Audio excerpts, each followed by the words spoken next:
नमस्कार, आप देख रहे हैं न्यूज वन इंडिया। मैं हूं आपके साथ पूजा यादव। फिर विवादों में कांग्रेस सांसद शशि थरूर ने की भारत में भेदभाव की बात। कांग्रेस सांसद शशि थरूर ने पाकिस्तान के मंच पर कहा, भारत में मुसलमानों और उत्तर पूर्व के लोगों के साथ भेदभाव होता है।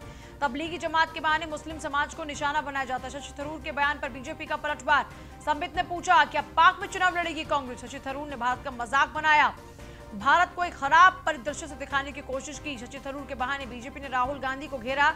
राहुल लाहौरी बोलने वाला हूं। लाहौर थिंक फेस्ट में शशि थरूर ने यह बयान दिया था। शशि थरूर के इस बयान को लेकर अब बीजेपी आक्रामक हो गई है और सवाल पूछे जा रहे हैं। भारत को एक खराब परिदृश्य से दिखाने की कोशिश की है। संबित पात्रा सरकार का पक्ष में खड़े हुए हैं और विपक्ष को घेरते हुए, कांग्रेस को घेरते हुए ये सवाल पूछ रहे हैं। लाहौर थिंक फेस्ट में शशि थरूर का यह बयान। एक बार फिर से अपने बयान को लेकर विवादों में घिर गए हैं सांसद शशि थरूर और कांग्रेस की करा रहे हैं फजीहत।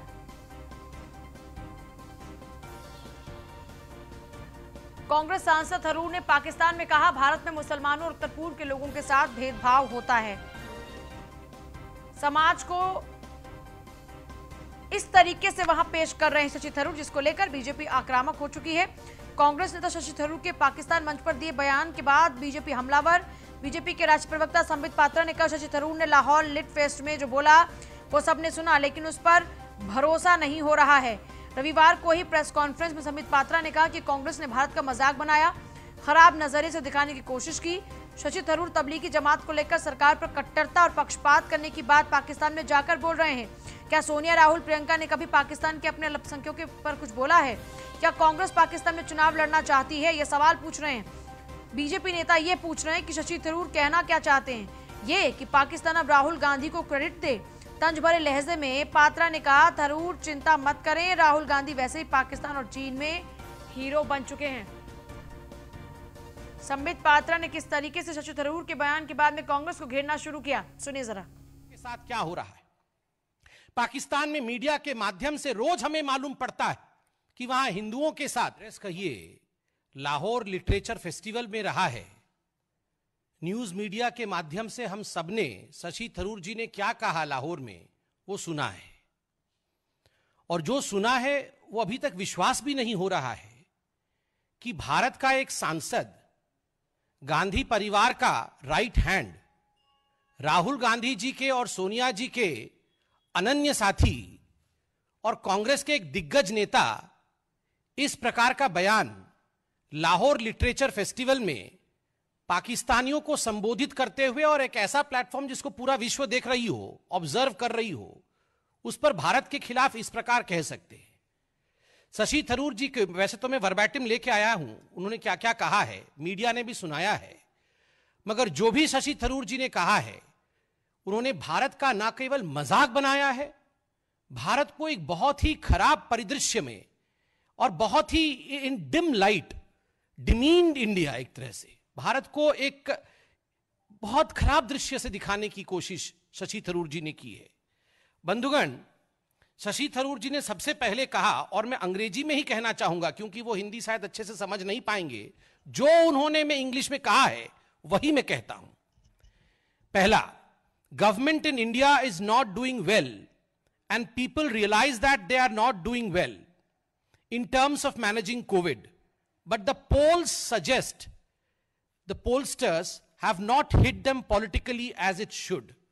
ये कोविड का समय चल रहा है और भारत की सरकार कोविड के मैनेजमेंट में कहीं ना कहीं फेल हो रही है, और ये जो आप लोग पोल इत्यादि करते हैं, जो भारत की मीडिया, जो आप हमारे चतुर्थ स्तंभ आगे बैठे हुए हैं, आप लोग पोल इत्यादि करके दिखा रहे हैं कि जनता जनार्दन हिंदुस्तान में सेटिस्फाइड है, संतुष्ट है मोदी जी के काम से। शशि थरूर जी को लगता है ये झूठे पोल हैं, और राजनीतिक दृष्टिकोण से जिस प्रकार मोदी जी के ऊपर आघात होना चाहिए वो आघात नहीं हो रहा है, इसलिए ऑपोजिशन को सामने आकर अटैक।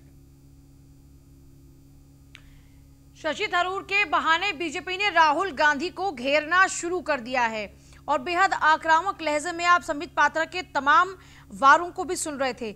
संबित पात्रा कहते हैं, नॉर्थ ईस्ट को लेकर यह कहना कि वहां की स्थिति ठीक नहीं है। ये क्या है? नॉर्थ ईस्ट को लेकर कि वहां के लोगों का दुराचार हो रहा है, हिंदुस्तान के मुसलमानों के खिलाफ सरकार कट्टरता पक्षपात दिखा रही है। ये राहुल गांधी के दोस्त शशि थरूर ने कैसे कहा, खासकर तब जब पाकिस्तान में हिंदू और सिखों के साथ क्या हो रहा है सब देख रहे हैं। धारा 370 पर भी पी चिदम्बरम तो इमरान खान के सुर में सुर मिला रहे हैं। राहुल को इंडिया में क्रेडिट नहीं मिल रहा, मीडिया और लोग पसंद नहीं कर रहे। तो क्या अब राहुल पाकिस्तान से चुनाव लड़ेंगे? थरूर क्या पाकिस्तान में चुनाव लड़ेंगे? अब हम बीजेपी में राहुल गांधी को राहुल लाहौरी बोलेंगे।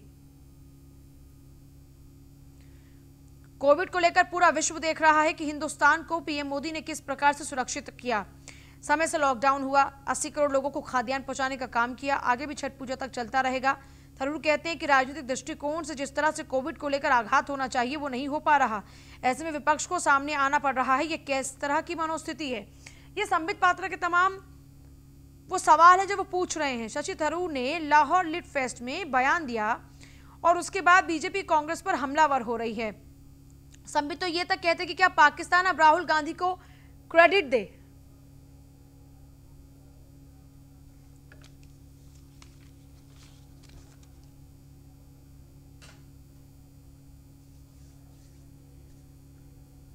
और अब डेंगू के बढ़ते प्रकोप के मद्देनजर दिल्ली सरकार का डेंगू से बचाव को लेकर अभियान जोरों पर है और लगातार जिस तरीके से डेंगू के खिलाफ केजरीवाल हर रविवार लोगों से अपील करते हैं कि वो साफ स्वच्छता पर ध्यान दें। हर रविवार डेंगू पर वार अभियान को आगे बढ़ाया। सीएम केजरीवाल ने अपने घर पर इकट्ठा हुए साफ पानी को बदला। हमेशा की तरह एक बार फिर से उनके परिवार के सदस्य भी इसी तरीके से जो साफ पानी इकट्ठा होता है उसको बदलते हैं। सीएम केजरीवाल ने हर रविवार डेंगू पर वार अभियान को फिर आगे बढ़ाया और खुद अपने घर पर इकट्ठा हुए साफ पानी को बदला और लोगों से भी हमेशा वो अपील करते हैं कि आप भी हर रविवार डेंगू पर वार इस अभियान को आगे बढ़ाएं, इसमें अपनी भागीदारी सुनिश्चित करें।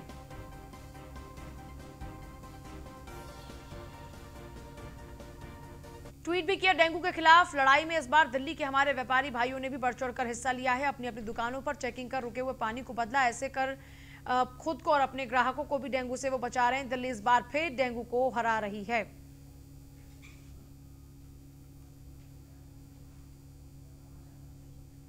बलिया गोलीकांड का मुख्य आरोपी धीरेन्द्र गिरफ्तार हो चुका है। जानकारी के मुताबिक एसटीएफ की टीम ने बलिया कांड के मुख्य आरोपी धीरेन्द्र सिंह को लखनऊ के जनेश्वर मिश्र पार्क के पास से आज सुबह ही गिरफ्तार किया है। धीरेन्द्र के अलावा 2 अन्य नामजद आरोपियों को भी गिरफ्तार हुआ, जिनका नाम है संतोष यादव, अमरजीत यादव, जिनकी गिरफ्तारी हुई। दोनों पर ही 50-50 हजार रुपए का इनाम घोषित है। इसके साथ ही मुख्य आरोपी धीरेन्द्र के अलावा अभी तक कुल 10 गिरफ्तारियां हो चुकी हैं। सूचना के मुताबिक एसटीएफ की टीम मुख्य आरोपी धीरेन्द्र सिंह को बलिया लेकर जाएगी और स्थानीय पुलिस को हैंडओवर करेगी। सूत्रों के मुताबिक बलिया गोलीकांड का मुख्य आरोपी धीरेन्द्र सिंह सरेंडर करने की फिराक में था।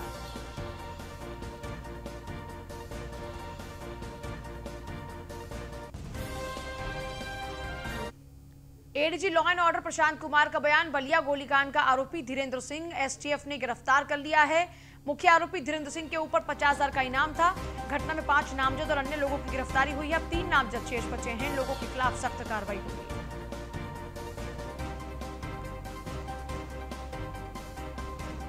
मुख्य आरोपी धीरेन्द्र सिंह की गिरफ्तारी हो चुकी है। 50,000 रुपए का इनामी गिरफ्तार हो चुका है। लगातार इसकी गिरफ्तारी को लेकर सवाल उठ रहे थे, लेकिन अब गिरफ्तारी हो चुकी है। उसके साथ साथ 2 और आरोपियों की गिरफ्तारी हुई है। ADG law and order Prashant Kumar का इसको लेकर बयान, बलिया गोलीकांड का आरोपी धीरेन्द्र सिंह एसटीएफ ने गिरफ्तार कर लिया है। देखिए, इसी को लेकर बार बार विपक्ष में सवाल पूछ रहा था कि कहां है धीरेन्द्र सिंह। 50,000 का इनाम इसके ऊपर घोषित था। इस घटना में 5 नामजद और अन्य लोगों की गिरफ्तारियां अब तक हो चुकी हैं। अब 3 नामजद शेष बचे हैं। इन लोगों के खिलाफ सख्त कार्रवाई होगी। ADG law and order Prashant Kumar का ये बयान, गिरफ्तारी हो चुकी है। एसटीएफ ने सुबह ही गिरफ्तारी की है। बलिया गोलीकांड का मुख्य आरोपी गिरफ्तार हो चुका है। लखनऊ से एसटीएफ ने धीरेन्द्र सिंह को गिरफ्तार कर लिया। धीरेन्द्र की गिरफ्तारी को लेकर बार बार पुलिस महकमे से भी सवाल पूछे जा रहे थे और साथ ही सरकार से भी सवाल पूछे जा रहे थे। पुलिस महकमे ने अब आखिरकार धीरेन्द्र को गिरफ्तार कर लिया है। 50,000 रुपए का इनामी धीरेन्द्र सिंह गिरफ्तार हो चुका है। मुख्य आरोपी धीरेन्द्र सिंह सरेंडर करने की फिराक में था। सूत्रों के हवाले से जानकारी, बलिया गोलीकांड का मुख्य आरोपी गिरफ्तार। इससे पहले आपको याद होगा कि इसने एक वीडियो भी बनाया था जिसमें यह पुलिस महकमे पर ही सवाल दाग रहा था।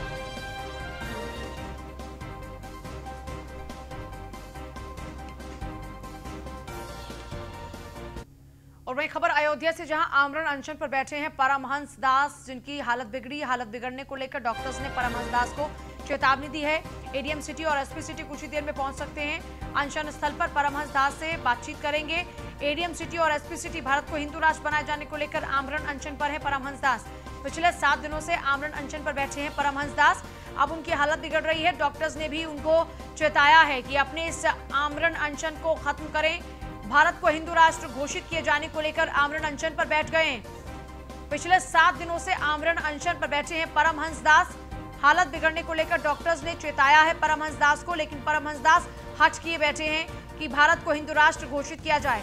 हालत बिगड़ने को लेकर डॉक्टर्स ने भी चेता दिया। एडीएम सिटी और एसपी सिटी कुछ ही देर में पहुंच सकते हैं अनशन स्थल पर।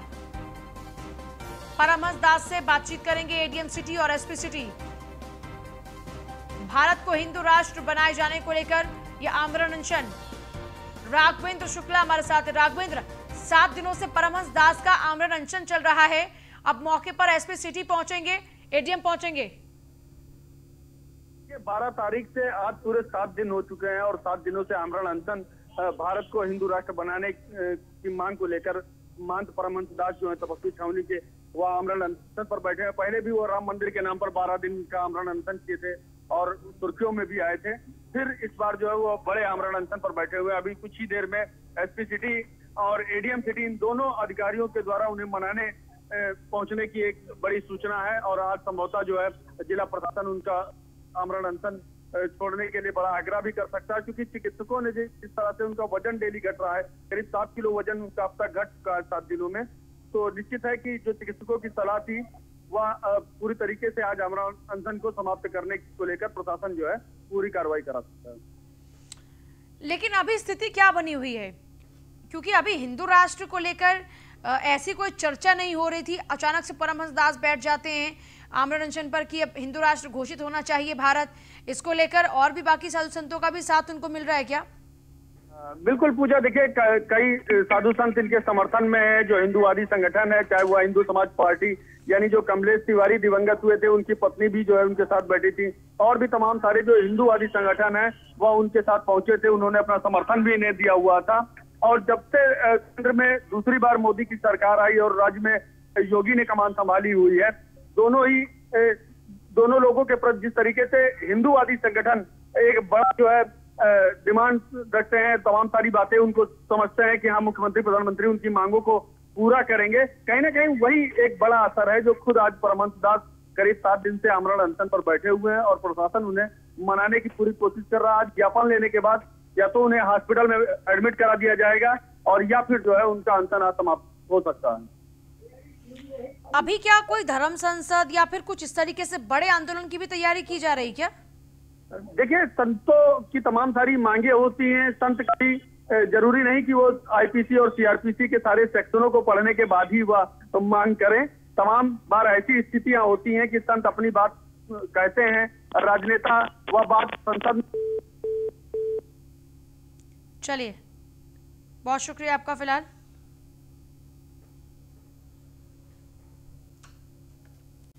प्रयागराज में माफिया और गुंडों के खिलाफ एक्शन लगातार जारी है। माफिया अतीक के सबसे करीबी गुर्गे और शूटर जुल्फिकार पर एक्शन। कसारी मसारी में अवैध निर्माण पर ध्वस्तीकरण की कार्रवाई।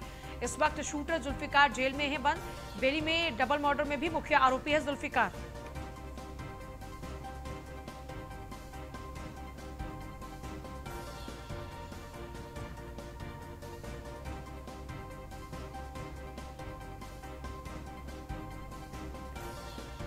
तो देखिए, लगातार सख्ती से पेश आया जा रहा है। माफिया अतीक के गुर्गों पर लगातार कार्रवाई का सिलसिला भी जारी है। ये तस्वीरें आप देखिए, जुल्फिकार जिस पर एक हत्या का भी आरोप है, वो जुल्फिकार जो इस वक्त जेल में बंद है, जो अतीक के खास गुर्गों में से एक है, उसी के गुर्गे पर एक बार फिर से कार्रवाई हो रही है, क्योंकि उसका ये जो आप देखिए प्रॉपर्टी है, इस प्रॉपर्टी को ध्वस्त किया जा रहा है। आलोक मालवीय, आलोक, प्रयागराज में एक के बाद एक ऐसे शातिरों के खिलाफ कार्रवाई की जा रही है और उसी में से अब एक में की बारी है जुल्फिकार। आलोक जी देखिए, जिस तरह से माफियाओं पर कार्रवाई जारी है उसी के तहत फिर कार्रवाई की जा रही है। जो अतीक अहमद का शार्प शूटर है जुल्फकार उर्फ तोता, इसके ऊपर 1 दर्जन से ज्यादा मामले दर्ज हैं और इसके ऊपर एक आरोप और लगा है कि इसने जेल में रहते हुए एक व्यक्ति की हत्या करा दी। जब उस व्यक्ति को उसने जेल से के धमकी दी उसके परिवार वालों को, तब ये मामला सामने निकल कर। चलिए फिर संपर्क करेंगे।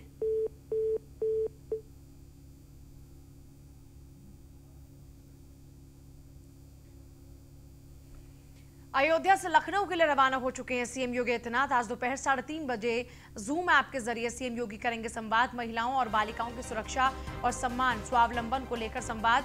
यूपी की सभी महिला प्रधान, महिला बीडीसी सदस्य होंगी शामिल। महिला ब्लॉक प्रमुख, महिला पार्षद, नगर निगम, नगर पंचायतों की महिला अध्यक्षों के साथ करेंगे संवाद। शिक्षा विभाग की महिला अध्यापिका शिक्षकों से सीएम योगी आदित्यनाथ से करेंगे संवाद। अपर मुख्य सचिव सूचना नवनीत सहगल ने सभी डीएम को सीएम के संवाद को लेकर जारी किया निर्देश।